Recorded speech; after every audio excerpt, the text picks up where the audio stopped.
सर्वेभ्यो नमः। देववाणी संस्कृतम यूट्यूब चलदृश्यम प्रति भवतां भवतीनां च हार्दं स्वागतम्। मित्रों, काशिका वृत्ति का अध्ययन कर रहे हैं और प्रथम अध्याय का द्वितीय पाद हमारा चल रहा है। आज हमारी कक्षा संख्या 54वीं 54वीं कक्षा आज पढ़े। 53 कक्षाएं हमारी हो गई। चलिएगा आरंभ करते हैं।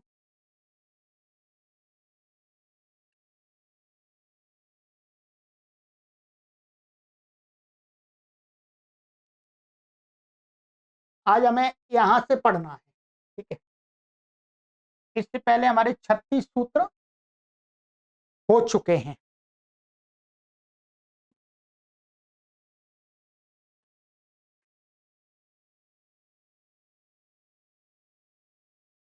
आप पुस्तक को ओपन कर लीजिएगा अपनी, ठीक है।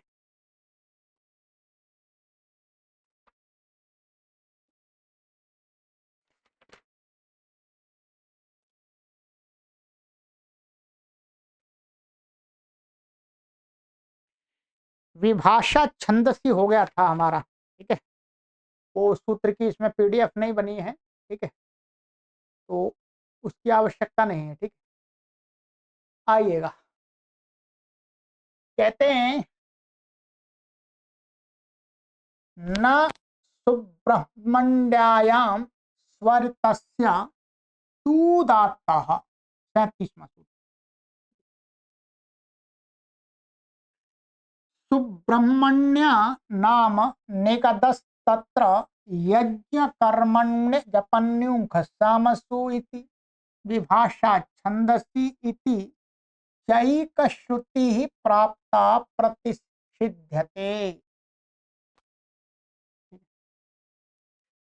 ये कहते हैं कि ये एक शतपथ ब्राह्मण में सुब्रह्मण्य नाम का एक निगद है। निगद अर्थात कुछ एक वहां पर निगद एक नाम रखे, जैसे अध्याय पाद रखते हैं उसी प्रकार से निगद होते हैं वहां। तो एक निगद है, उसका नाम है सुब्रह्मण्य। उस निगद में पढ़े हुए जो भी हैं तत्र वहां पर शतपथ ब्राह्मण क्या है, यजुर्वेद का ब्राह्मण है, तो उस ब्राह्मण का यज्ञ के अंदर भी प्रयोग होता है। क्या है? यज्ञ कर्मकांड में तो कहते हैं यज्ञ कर्मण्य जपन्युख सामसु।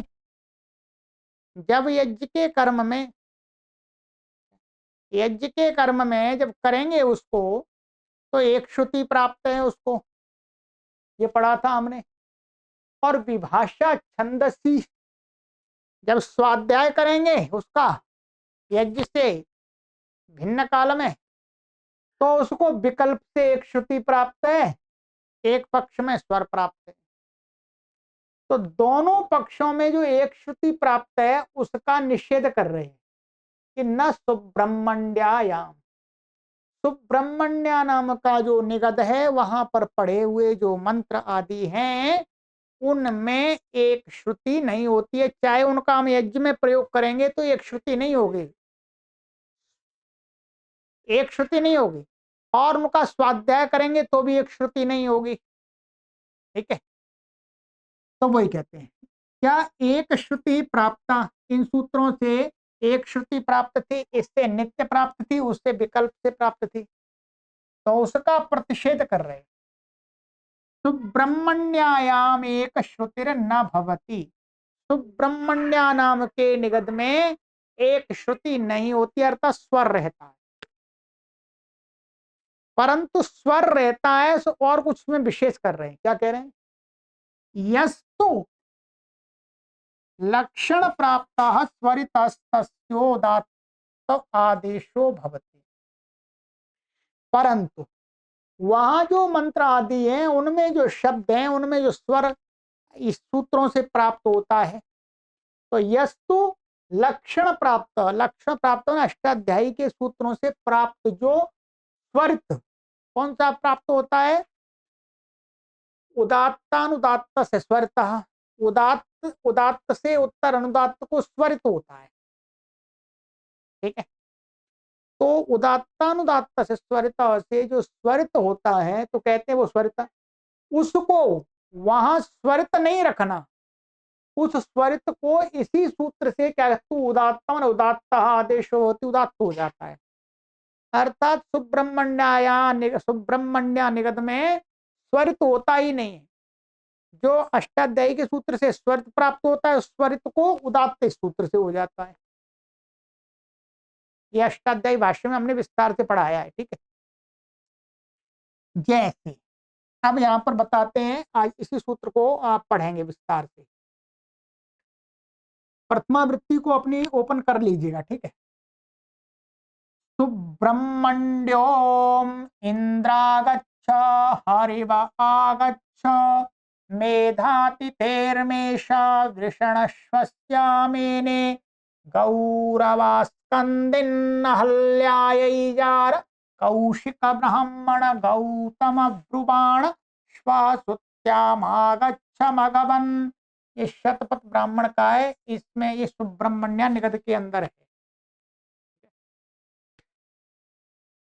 अब यहाँ पर क्या दिख रहा है आपको? यहाँ पर कहीं पर भी आपको स्वरित नहीं। अब आपको स्वर इसको जितना हो सकता मैं लगा के बताऊंगा। बाकी अष्टाध्यायी भाष्य प्रथमावृत्ति में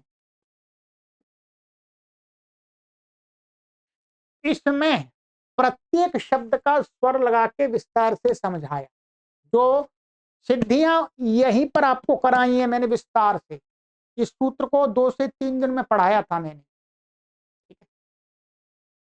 अब यहाँ पर क्या है वास्तव में, पहले इसको एक बार पढ़ ले, थोड़ा सा भी बताता जाता हूं। मैंने इसका भी पेज की पीडीएफ बनाई है आपकी सुविधा के लिए। कहते हैं अत्र यहाँ पर सुब्रह्मण्योम इत्योकार स्वरितेण स्वरित स्वरेण स्वरितस्तस्योदात्तः विधीयते। एक तो उदात्तानुदात्त स्वरता से भी स्वरित होता है और एक तित स्वरतम से भी होता है। वो मैंने अभी भूल गया। तित स्वरतम से भी स्वरित होता है, उस स्वरित को भी ये सूत्र उदात्त कर देता है। तो कहते हैं यहाँ पर सुब्रह्मण्योम ये है, यहाँ पर क्या है, ये जो ओकार है, ये ओकार वास्तव में कहते हैं तित स्वरित, तित स्वर से ये स्वरित है। कैसे है ये आप सिद्धि देखेंगे तभी पता लगेगा। तस्य उदात्त विधीयते, उसको उदात्त कर दिया सूत्र ने। अब आइएगा, आपको यहाँ पर मैंने आपके लिए पीडीएफ बना दी है, ठीक है। इस पुस्तक की पीडीएफ ले लिए, ठीक है। यहाँ पर ये आपको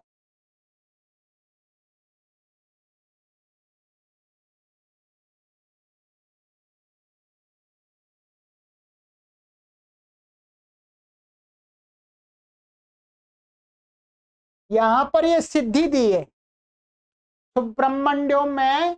तो इस सिद्धि को मुझे नहीं कराना। यहाँ पर क्या है वास्तव में, ये जो सुब्रह्मण्य शब्द है, यहाँ पर ये यत प्रत्यय हुआ सुब्रह्मण्य शब्द से यत, और स्वरितम से ये क्या है, ये स्वरित है, स्वरित है। और आगे ये सूत्र लगा करके यहाँ पर पूरा ऐसा हुआ है, ध्यान रखेंगे।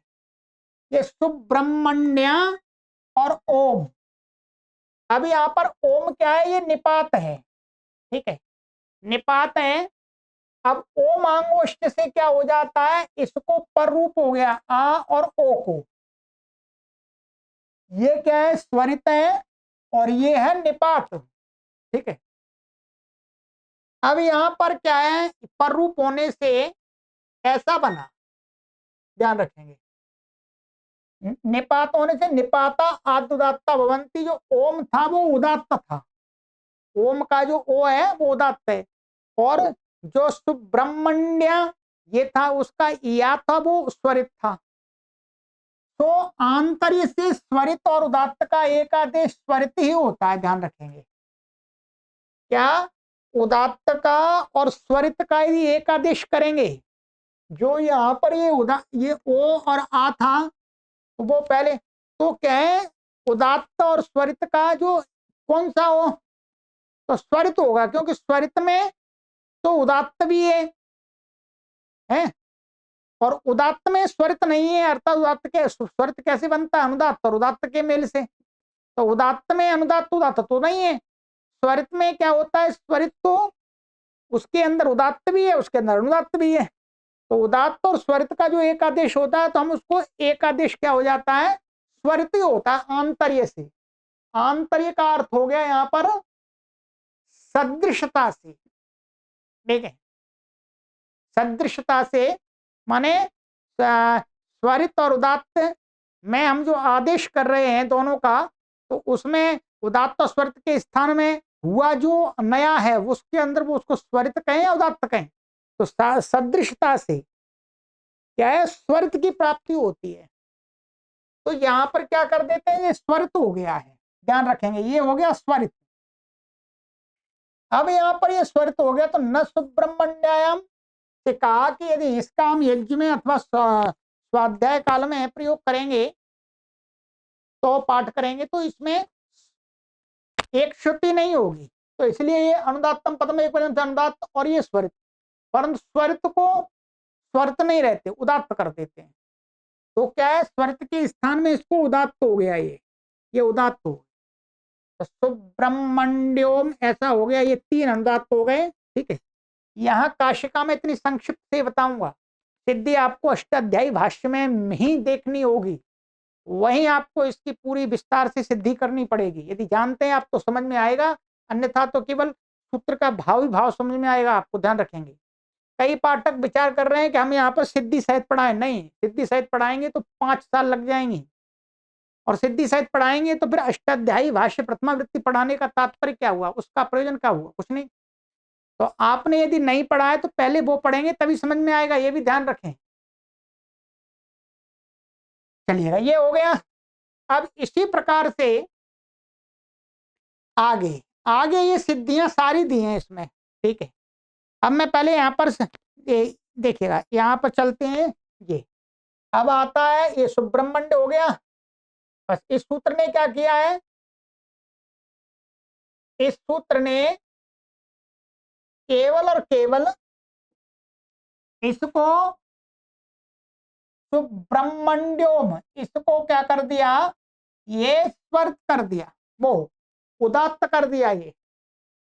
ये वास्तव में क्या है, ये जो दिया है पाठ, ये जो सुब्रह्मण्य शतपथ ब्राह्मण में निगत है ना, ये सुब्रह्मण्य, इसमें उदात्त का चिन्ह ये वाला है, ध्यान रखेंगे, ये चिन्ह उदात्त का है, अनुदात्त का चिन्ह नहीं है उसमें। ये बात मैंने अष्टाध्यायी भाष्य पढ़ाते समय बताई, शायद नहीं बताई, पता नहीं। तो ये वास्तव में उदात्त का चिन्ह है, ध्यान रखेंगे। क्या है ये, जो स्वरित को उदात्त किया जा रहा है उसका ये चिन्ह है, ध्यान रखेंगे। ये अनुदात्त नहीं है, ये स्वरित, ये उदात्त, ये इस सूत्र से जो उदात्त हो रहा है उसका यही चिन्ह है, नीचे पड़ी हुई रेखा, पड़ी हुई रेखा केवल यही उदात्त का चिन्ह है, दूसरी जगह नहीं है। दूसरी जगह तो उस पर चिन्ह होता नहीं है, जैसे पड़ी रेखा अनुदात्त की होती है। अब ये इंद्र आगच्छ, तो इंद्र आगच्छ में देखेंगे, यहाँ पर पहले यहाँ देख लेते हैं सिद्धियां, क्योंकि सारी चीज साथ साथ चलेंगी ना। ये इंद्र, इंद्र यह शब्द संबोधन का है, ठीक है, संबोधन। सामंत्रितम से इसकी आमंत्रित संज्ञा हो जाती है, और आमंत्रित संज्ञा होकर के आमंत्रित से इससे क्या हो जाता है, आदि उदात्त हो जाता है। क्या होता है, आदि उदात्त, ये आदि उदात्त हो गया।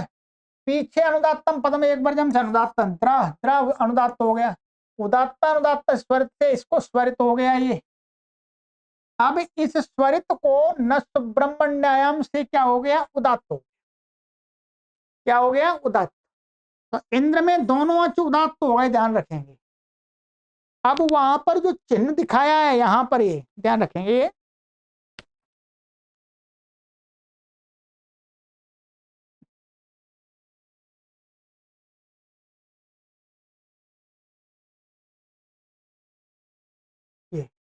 जो इस सूत्र से उदात्त होता है उसकी पड़ी रेखा दिखा दी इन्होंने, इंद्र, ये या मिला दिया है वैसे, ये हो गया।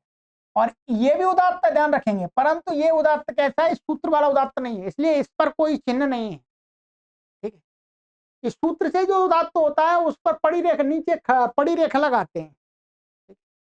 इसी प्रकार से ये है। ठीक है, यहाँ पर बता रहे इंद्र आगच्छ, हरिव आगच्छ, ये यहाँ, अच्छा ये तो हो गया, तुम्हारे यहाँ चल रहे थे। इंद्र आगच्छ इत्यामंत्रितम आदुदात्तम द्वितीयो वर्णोनुदात्तः, उदात्तानुदात्तः स्वरिता इति स्वरितः इति स्वरितः प्रसक्तः तस्य अनेन उदात्ता क्रियते। ठीक है, तेन द्वावप्युदात्तौ संपन्नौ, उससे क्या है, दोनों इसके होंगे। आगच्छ ये पद है, ठीक है, इसको भी क्या है, ये दोनों क्या है, इनके दोनों दोनों आदि आदि वाले इंद्र और आगच्छ में आग, इनके दोनों उदात्त हो जाते हैं। आइएगा,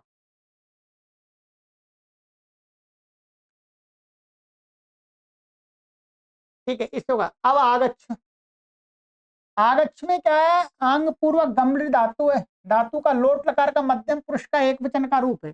उपसर्ग वर्जम से फिट सूत्र से क्या है, स्फुट सूत्र से आंग का आ उदात्त है। ठीक है, तिंगाह से गच्छ को सर्वानुदात्त हो गया।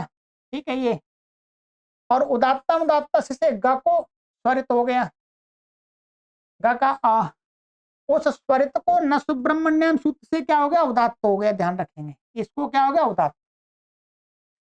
तो आ तथा ग दोनों क्या हो गए, उदात्त हो गए। छ को अनुदात्त होकर के आगच्छ ऐसा बन गया। क्या बन गया, ये बन गया। तो कुल मिलाकर के ये हो गया आपका यहां पर।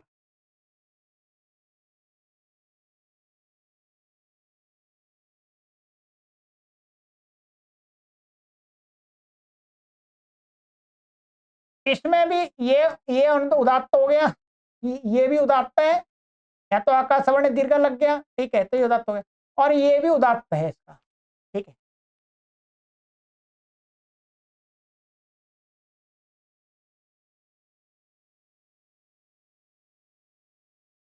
आगे हरिव आगच्छ, ये आगे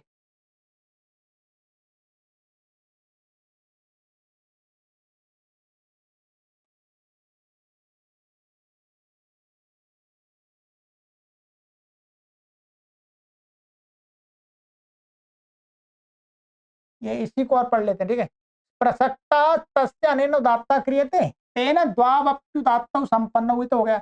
आगच्छ इत्या आकार उदात्त, ये बता दिया आपको उपसर्ग वर्जम से। तथा परो अनुदात्त, उसके बाद पर जो ग का आय उदात्त। स्वरित स्वरितः परा अनुदात्त, वो स्वरित हो गया, उदात्त अनुदात्त स्वरित। और तस्य अनेन, इस सूत्र से उदात्ता क्रियते, उदात्त कर दिया। तदेवं इंद्र आगच्छ इति चत्वार उदात्त, ये चार उदात्त हो गए, इसमें दो उदात्त हो गए और इसमें दो उदात्त हो गए। पश्चिम एको अनुदात्त, पश्चिम माने जो अंतिम वाला जो छका है वो अनुदात्त रह गया। ठीक है, अब हरिव आगच्छ आगच्छेत्यनया अनयैव प्रक्रिया चत्वार उदात्ता द्वावनुदात्तौ। ऐसे हरिव आगच्छ, इसी प्रक्रिया से क्या है, हरिव, तो इसमें क्या है, इसमें ये दो और ये दो शुरू के, इसी पर चारों उदात्त हो जाते हैं, दो अनुदात्त दो अनुदात्त हो जाते हैं, अर्थात ये व अनुदात्त और छ अनुदात्त हो जाता है। ठीक है, आइएगा इसकी सिद्धि भी दिखा देते हैं आपको थोड़ा सा।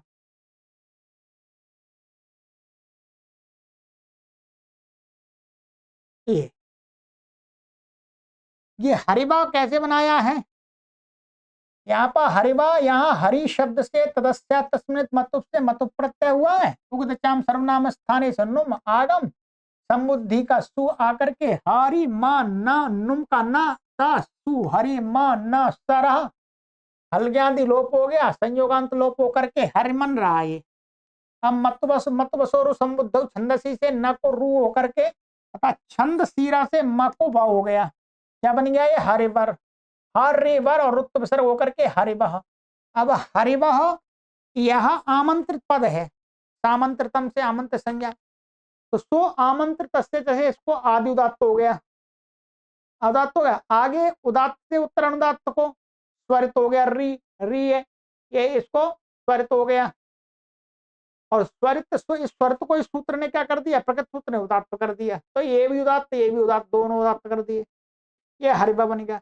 वह अनुदात्त ही रहा, वह अनुदात्त रहेगा। आगच्छ में पूर्वत आ और ग ये उदात्त, बस यही बात बताइए वहां पर, ठीक है। ये हो गया। अब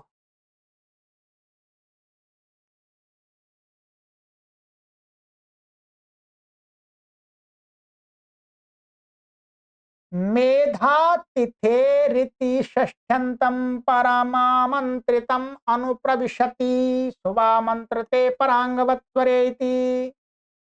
ये कहते हैं मेधातिथे, ये जो शब्द है ये षष्ठी व्यक्ति एक वचन का रूप है, परंतु इसके परे मेधातिथेर मेष, तो मेष पद है वो क्या है, आमंत्रित संज्ञक है। तो आमंत्रित संज्ञक के होने के कारण से क्या होता है, शुभामंत्रते परांगवत परे, आमंत्रित के परे रहते जो उसमें पूर्व में है वो उसी का भाग बन जाता है। तो मेधा तिथेर मेषा स्वर करेंगे इसमें तो दोनों एक ही बन जाएंगे, आमंत्रित, ठीक है। तो क्या है, शुभामंत्रते परांगवत स्वरे इति तथा सकलस्य आमंत्रिता आमंत्रिताद्युदात्तत्वे कृते। अब पूरा दोनों पद मेधा तिथेर मेष दोनों आमंत्रित बन जाएंगे स्वर करने में, वहां तो आमंत्रित बनने से आदि उदात्त हो जाएगा, कृते द्वितीय अक्षरम अनुदात्तत्वम, ठीक है। इसमें ये द्वितीय अक्षर अनुदात्त होगा, तस्य उदात्त अनुदात्त स्वरित, ये स्वरित हो जाएगा, ठीक है। इति स्वरितत्वे प्राप्ते इदम उदात्तत्वम विदिते, इस सूत्र ने इस स्वरित को क्या कर दिया, उदात्त कर दिया। तेन द्वौ अप्युदात्तौ भवतः, ये दोनों उदात्त हो जाते हैं। शेषम अनुदात्तम, बाकी के तिथि तिथे और मेषा वो क्या हो जाएंगे, अनुदात्त हो जाएंगे। आइएगा इसकी सिद्धि भी दिखा देता हूं आपको।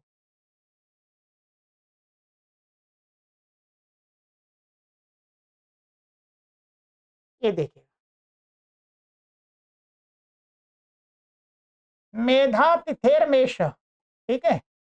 मेधा तिथि या षष्ठन सुबंत है, मेष आमंत्रित पद है, तो शुभामंत्रित परांगवत स्वरेश्वर करने में क्या हो जाएगा कि मेधा तिथि को परांगवत माने इसी का अंग, इसका ही अंग माना जाएगा, इसको परांगवत पर के अंग के समान मानने से मेष के समान स्वर वाला माना गया। अब मेष क्या है, आमंत्रित से जैसे ये आदि उदात्त हो जाएगा, तो परांगवत भाव होने से मेधा तिथे की मे ये पूरा आमंत्रित संज्ञक माना जाएगा, ठीक है। तो मे को उदात्त हुआ, शेष सारे निरात हो गए।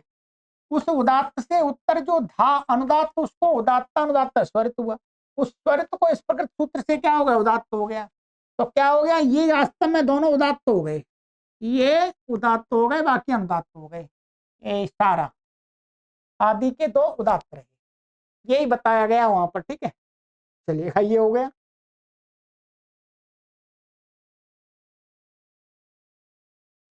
अब आइएगा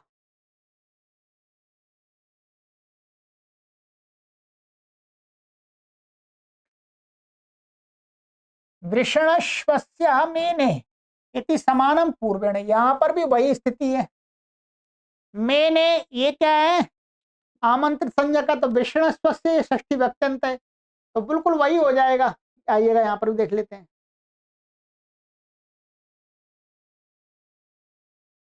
ये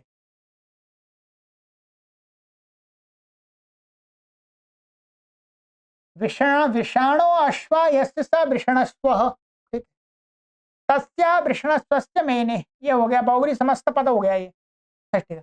मेने, यहाँ भी मेने ये आमंत्रित पद है संबोधन का, अतः सारा परांगवत होकर के शुभामंत्रित परांगवत स्वरे से, तो मेधा तिथि के समान ही इसको क्या हो जाएगा, ये आदि उदात्त हो गया, अनुदात्तम पदम एक वर्जम उदात्त अनुदात्त स्वरित, और स्वरित को इस सूत्र ने क्या कर दिया, उदात्त कर दिया।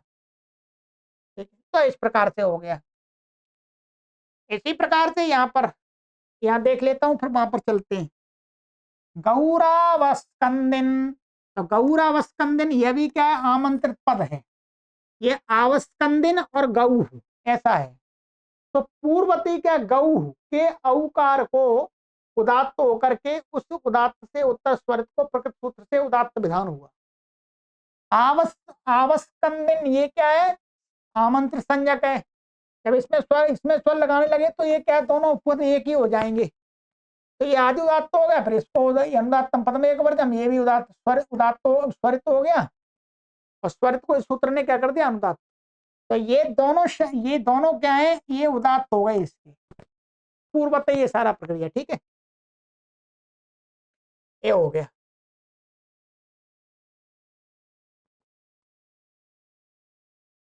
थोड़ा और देखते हैं इसमें, एक दो बार और आगे पीछे करके देख लेते हैं।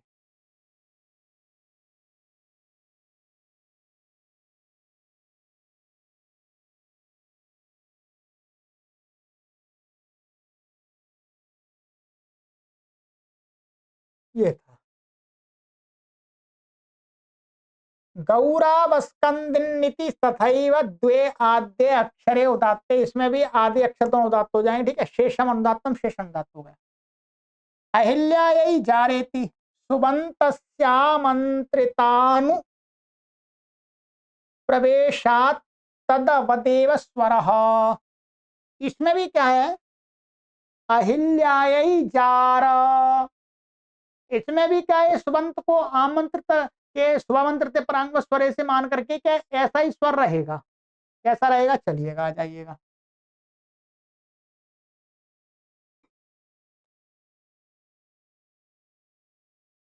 ये अहिल्यायै जार में, ये जार आमंत्रित संज्ञक है, संबोधन का एक वचन का, तो के समान स्वर कार्य होंगे, क्योंकि जार या आमंत्रित पद था। तो इसमें क्या है, ये उदात्त हो जाएगा आमंत्रित से, जैसे अनुदात्तम पदम एक वर्जम, और उदात्तम दादा स्वरित हो जाएगा, और स्वरित को इस सूत्र ने क्या कर दिया, उदात्त कर दिया। ये दो उदात्त हो जाएंगे, ये अनुदात्त हो जाएंगे सारे। उसके परे रहते हैं अहिल्या को परांगवत भाव हो गया। परांगवत भाव का अर्थ सुबह मंत्र थे परांगवत स्वरे से। ठीक है, अब आगे है एक दो शब्द और है, इनको है आगे। इसमें उदाहरण आ रहा है ये, कौशिक ब्राह्मण तथा गौतम ब्रुवाण, ये वास्तव में ऐसे अलग अलग हैं, मैं संबोधन के ही दोनों, यह आमंत्रित पद है। ठीक है, ये आमंत्रित पद है ये भी, अतः गौरावस्कंदिन की तरह ये भी स्वर होगा।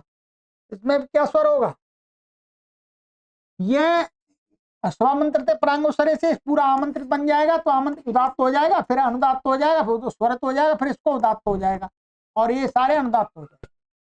ऐसे ही गौतम प्रमाण ये भी है। ठीक है,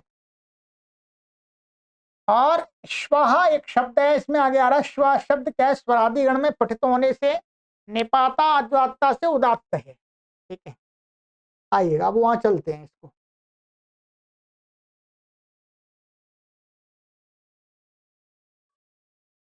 ये था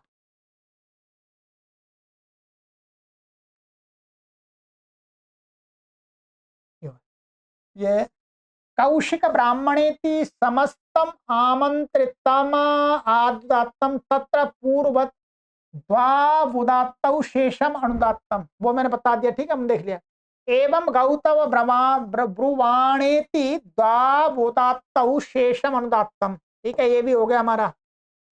अब है श्वः सुत्यामागच्छ मगवन्निति, श्वः शब्दः उदात्तः सुत्यामित्यो मित्यन्तोदात्तः।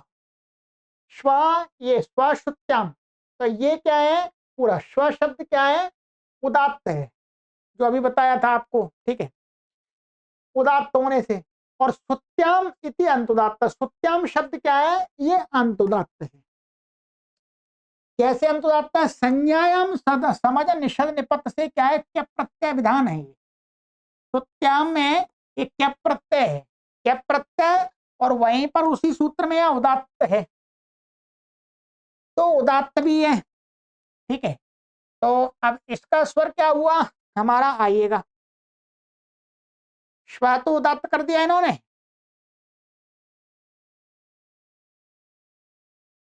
ये स्वरादिगण में पठितो निपाता अद्वा से उदात्त हो गया। अब है सुत्याम,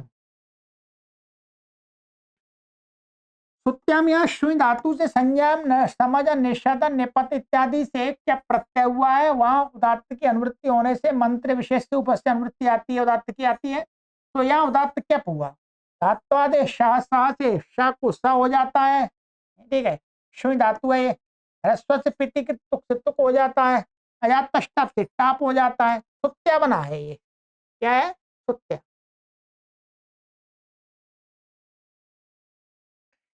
हम आकर तथा एकादेश होकर आ उदात्त रहा, ये वहां की पूरी प्रक्रिया हुई, टाप आ गया, टाप का वही स्वर होगा जो उसका है उदात्त का। अनुदात्तम पद में सुत्या का सु अनुदात्त हो गया। अब उदात्तानुदात्त से स्वरता से वह ये उदात्त था, इससे परे सुत्या का ये सु है, ये स्वरित हो गया। ठीक है, तब उस स्वरित को इस सूत्र ने क्या कर दिया, उदात्त कर दिया।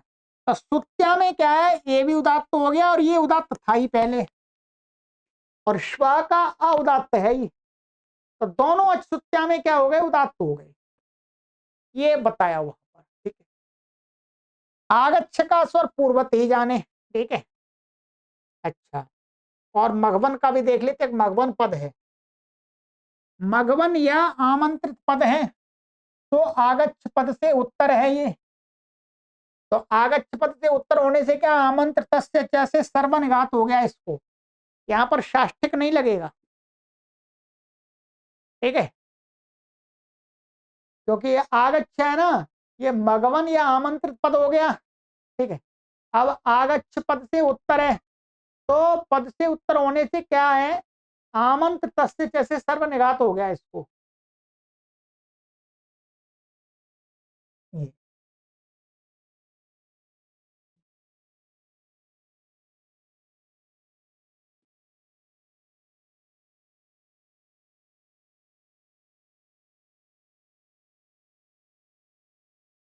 ये हो गया था आगच्छ, आगच्छेत द्वाब उदात्त हुए तो हो गया था, अंत्यो अनुदात्त, इसमें अंत्य अनुदात्त हो गया।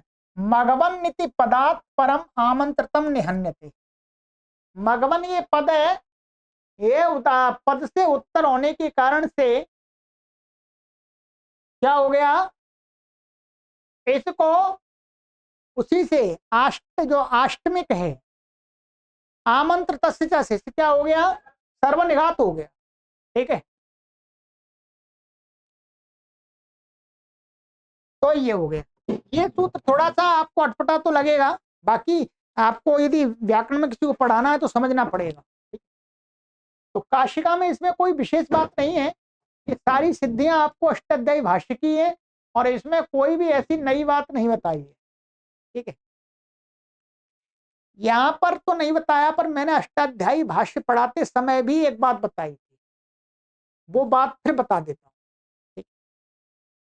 यहाँ पर क्या हो रहा था, ध्यान रखेंगे, चलिए यहाँ समझिएगा, समझने का प्रयास कीजिएगा, नहीं तो जो अष्टाध्यायी भाष्य की प्रथमावृत्ति की जो पुस्तक है उसमें समझाए। जैसे ये मानिएगा उदात्तानुदात्त ये सूत्र कहाँ है, ये जो सूत्र है 8वें अध्याय के 65 है, इससे जो उदात्त से उदात्त से उत्तर अनुदात्त को ये स्वरित करता है, उस स्वरित को ये क्या करता है, न सुब्रह्मण्य करता है उदात्त, इससे जो स्वरित हुआ है। अब यहाँ पर एक शंका होती है, ये इस सूत्र की दृष्टि में, न सुब्रह्मण्याम की दृष्टि में ये सूत्र तो असिद्ध है। क्या है, असिद्ध है। उदात्तानुदात्त से स्वरित से जो स्वरित होगा उसमें तो ये लग ही नहीं सकता, क्योंकि ये लगाने लगेंगे तो ये असिद्ध हो जाएगा। कहां पर लग सकता है, तित स्वरितम से जो स्वरित है उसमें ये सूत्र काम कर सकता है। जैसे सुब्रह्मण्यम में लगा दिया था हमने, पर जहां पर ये सूत्र करेगा आपका, ठीक है,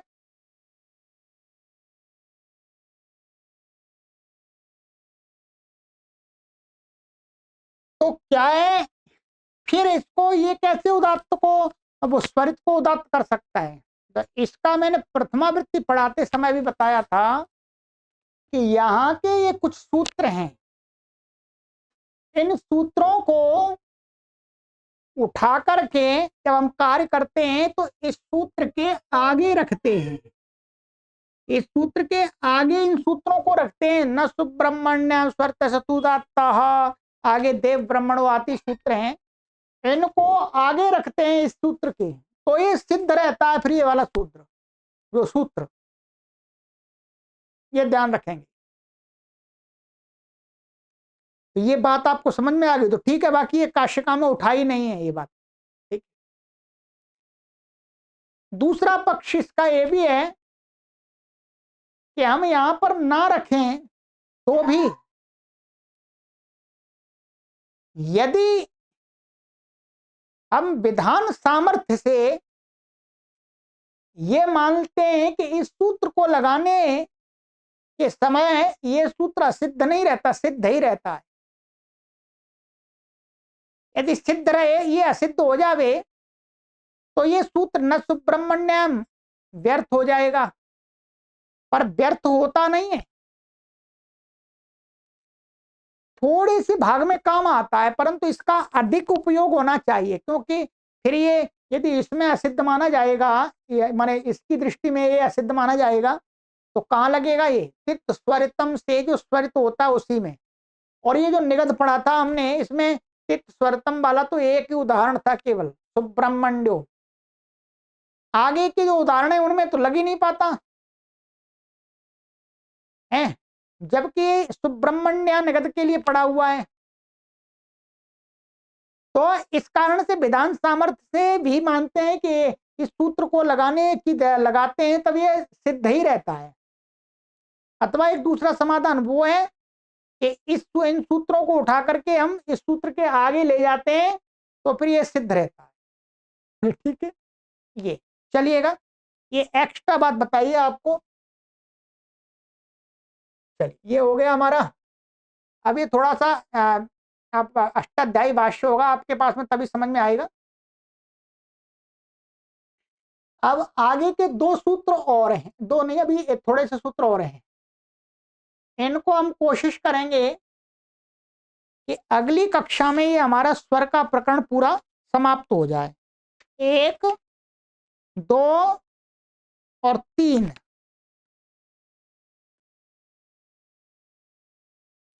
तीन सूत्र हैं, तो तीन सूत्रों को अगली कक्षा में पढ़ा देंगे आपको पूरा, तो ये स्वर का फिर हमारा जो वास्तव में मुख्य सूत्र है वो आ जाएंगे। सर्वेभ्यो नमः।